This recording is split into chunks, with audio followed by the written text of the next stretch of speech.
What can happen is if an insurance company experiences a large exposure of claims in a certain area, they are allowed to raise the rates 3, 4, 5% for everybody in that region.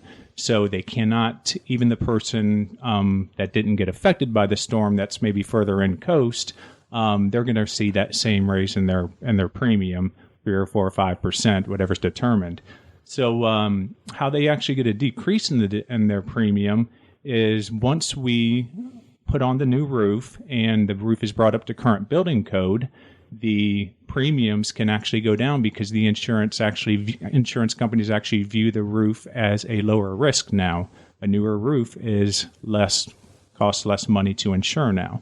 So that is how we offer some contractors actually offer free wind mitigation inspections after the roof is completed, which shows the roof has been brought up to current building code. That is then supplied to the insurance company. They then can offer credits for that new roof being installed. And you offer the roof mitigation as well? Correct, we do. Ouron does that, correct. What do you think a lot of people do? They make the biggest mistake when there's a storm that comes through. Is it appropriate to call the insurance company first, or should they call you first?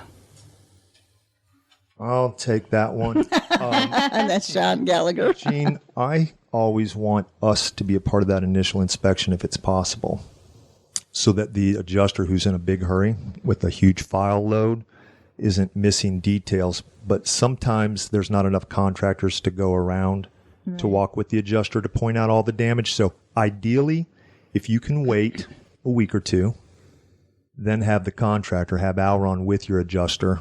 Now, if you have a tree on your house and it's got to be removed and there's a life safety issue, do what you need to do to mitigate further damages.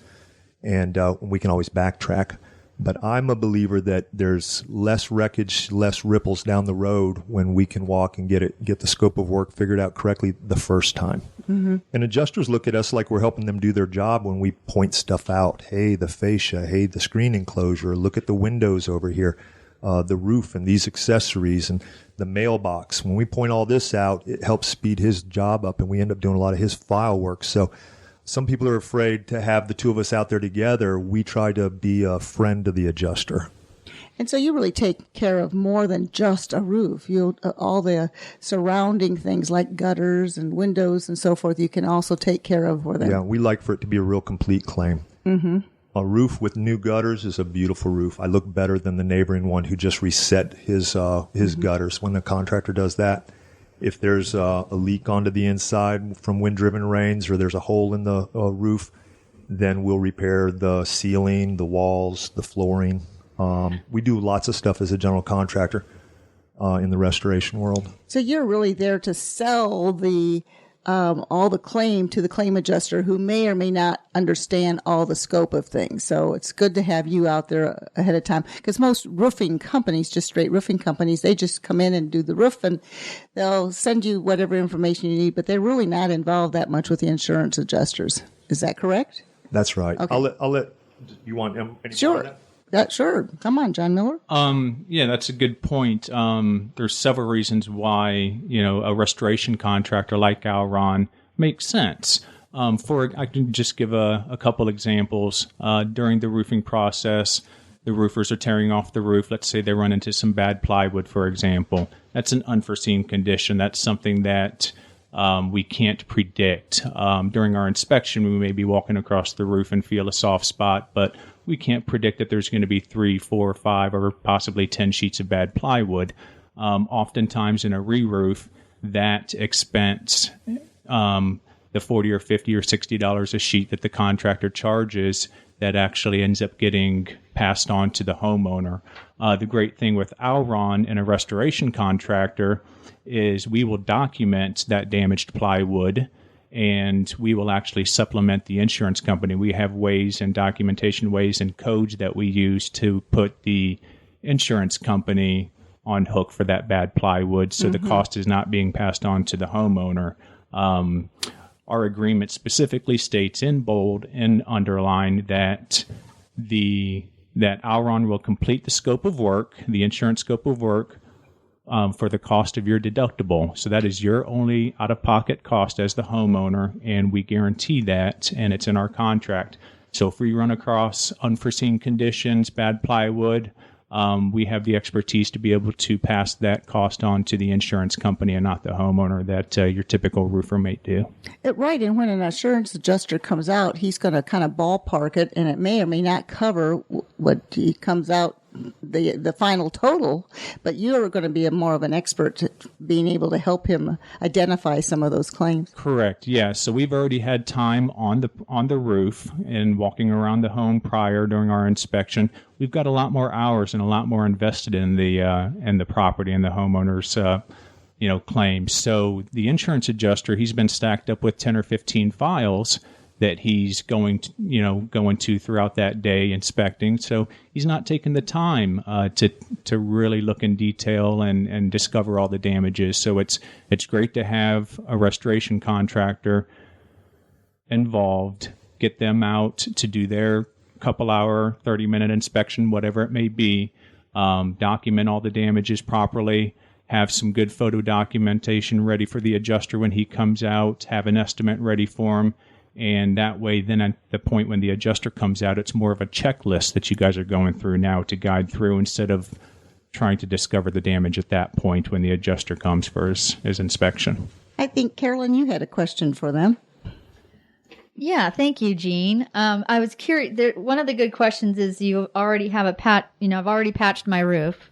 Could I still qualify for full replacement through an insurance claim if it was already patched? Yeah, a lot of folks mitigated their lost shingles after the storm. They had a handyman, tack them back up there, and now they want to know, hey, do I qualify for full replacement because I see my neighbors getting full re-roofs? Mm-hmm.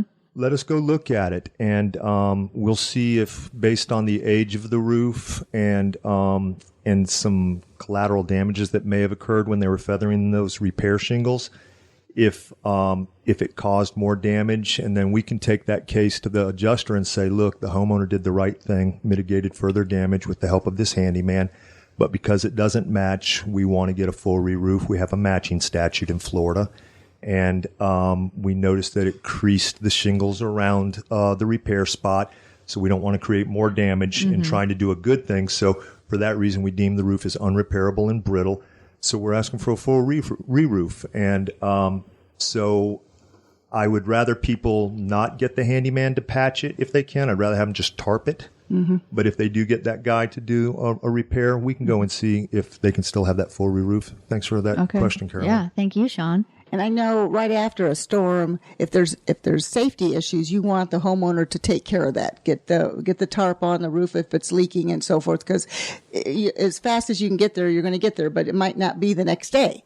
And the same with the adjuster. So they need to keep in mind safety first, whatever they need to do. What other tips could you tell someone after a storm they need to do while they're waiting for the adjuster and waiting for your advice? I think you said it brilliantly.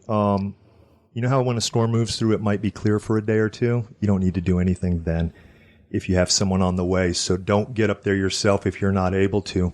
But if someone can get up there and use felt products or roofing products or tarps with sandbags, it's better to attach a tarp with a sandbag and use gravity and strings to hold it down, ropes. If you have to tack it down, go ahead and tack it down. But I don't have a lot of advice with that. Just try to stop the water. Some people get in their attic and put pans under where the water might be dripping if they have rain coming in. And it's an obligation of the policy to mitigate damages. And like you said, life safety is real important, so do what it takes. Mm-hmm. Have you got some information on different types of roofing and how you advise people on maybe where they live, closer to the coast, what kinds of roofs they need as far as dimensional shingles or metal roofs or any other kinds of information on roofing in general, product-wise? Since we're usually dealing with claims, just like with your vehicle, you're entitled to like, kind, and quality, which means if I have an architectural dimensional shingle, I'm entitled to an architectural dimensional shingle. I'm not entitled to an automatic metal upgrade. Mm-hmm. I'm only a fan of certain metal roofs, and they happen to be the more expensive metal roofs that the fasteners are concealed, like the standing seams. Exposed fastener metal roofs don't thrill me because they require maintenance. But a good shingle roof is a concealed fastener roof. They're hidden by the shingle above in lap style, what we call shingle style. So I'm a lover of the architectural dimensional shingle. when folks have 3 tabs, which is the workhorse of the industry, but they're being phased out, Alron automatically upgrades you to this other shingle because it qualifies for 130 mile an hour wind resistance. Wow. With 6 nails per shingle like Florida requires. So I usually advise people to go right back to shingles, even though John and I have done 500,000 feet of concrete and clay tile, which is a lot. Yeah. That's 10 acres worth of concrete tile that we've done through Florida. We still think people's better value, unless they want to go into the money, the investment of, I'll tell you where I think we advise people with roof product. These underlayments now are special. These peel and Let's sticks. talk about that, because a lot of people don't realize it's not the shingles that are keeping the rain out. Yeah. It's your underlayment. So those shingles are good, and these other products are good that are your roof covering that aesthetically please you. But some of these underlayments are so fantastic, like these peel and sticks. So we like to recommend to people, if you're going to put a little money somewhere, put it in a nice underlayment under this shingle. That way, if your shingles blow off in the next storm, that underlayment's not. It'll delaminate that plywood before it blows off. Mm-hmm. Yeah, What do you think of plywood versus a press board? And then I want Jonathan to ask a question. Is there a difference? Yeah, there is. So in our heads, we think plywood's better, and that OSB, oriented strand board, is not as good. But there's arguments about that. And when press board is handled right, it's a fantastic product. The orientations go in a lot of different ways, whereas the laminations on plywood go, you might have a 5-ply plywood. So if it's done right, it can make a nice roof deck. But for the couple dollars difference, and when I'm doing a roof job, most plywood will replace typically 5 or 10 sheets. That's a lot. Usually it's 1 or 2 sheets. When I go to do that, why would I save a couple dollars on OSB if I can do plywood? Mm-hmm. And some of these older homes around here have good plank board, dimensional boards, 1x6s, 1x12s. So I like plywood better out of prejudice. Mm-hmm. We only have a couple minutes left. Jonathan, you had a question for them. Yeah, well, we were talking off air before, and you had alluded to it here with the free inspections, and call us out and we'll check it out. And of course, there's no cost, no obligation. Who would you recommend call? Again, I'm a real estate broker and real estate attorney, but wearing my broker hat and helping people buy and sell homes. So that's the market I work in, and I have people who are going to sell their home, and their home is aging, and we often have on this show recommended sellers get a pre-listing inspection so that they know what's wrong with the property beforehand. I'm not sure if that plays into your situation or if you guys, your inspection is strictly post-storm related, or would we have you out for people selling their home? So for typical selling their home, they could have us out and we would come out and look. But everyone in this area is post-storm. Right. So everyone in probably our listening area, I'm not sure how that works, is for all of Florida, is eligible for that. Okay. John, what do you think? Or Gene, what do you think? I think, yeah. As far as a seller, we help many clients, many customers that are selling their home that, a lot of people will say after we're done with the process, hey, this actually turned out to be a blessing for us. Our roof was 17 years old. We were looking at replacing it in the next few years. And now for the cost of our deductible, we got to replace that roof. And especially those people that are selling their home, then that just happened to increase the value of their home at that point as well.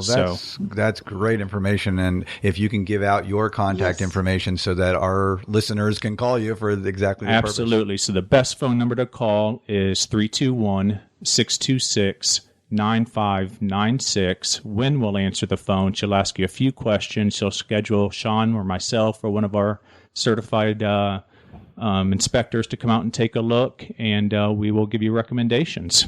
Well, thank you. You've been listening to John Miller and Sean Gallagher. Thank you, gentlemen, for joining us with Alron Construction, LLC. And they're storm chasers, and they can help you with all your storm damages. Thank you, gentlemen, for joining us today. And thank you, Carolyn Wolf with Certified Mortgage Planners. And again, give out your information, Carolyn. Thank you, Jean. Real quick, it's 321-795-9103 is the best way. Good. Thank you so much. And John Lack with Lack & Lack Chartered. You can be reached at area code 321-953-5115. And also check out our new website for Waterview Realty, which is waterviewre.com. Thank you, everyone, for listening today. And for further information, you can